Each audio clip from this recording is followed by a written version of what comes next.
Months are not a proper unit of time, are they? A month is either 28, 29, 30 or 31 days long. In common parlance, we talk about a month being 4 weeks long, but they're not. Only February is exactly 4 weeks long, and even then, that's only true 3/4 of the time. 94% of months are longer than a month. We know exactly how many seconds in a minute, how many minutes in an hour, hours in a day, and days in a week. We even know exactly how many months in a year. But the months themselves are a mystery. They chop and change. Let me give you an example. Human pregnancy. We've all learnt this all our lives. We all know. How many months are we told an average human pregnancy should last? 9. Very good. 9 months. Now, parents, how many weeks were you told on average your pregnancy would last? 40.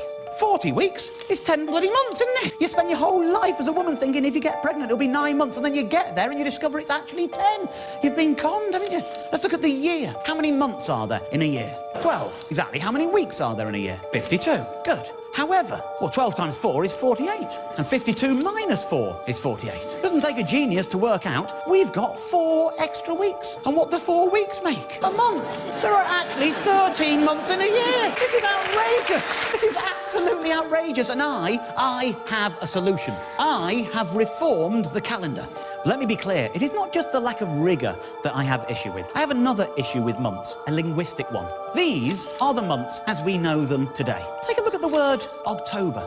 Oct. Think of all the other words you know beginning with oct. Octopus, octagon, octogenarian. Think of all the words you know beginning with dec.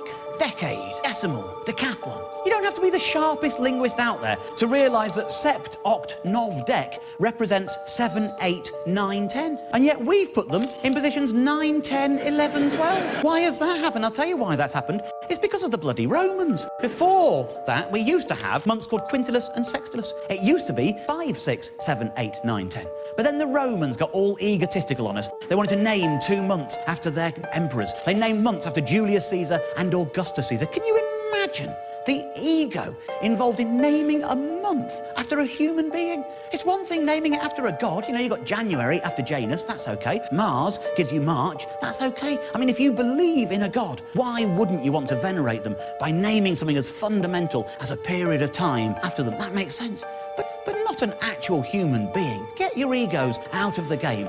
That is ridiculous. Well, they have confused things by naming July and August so, and then everything got moved around at a later date.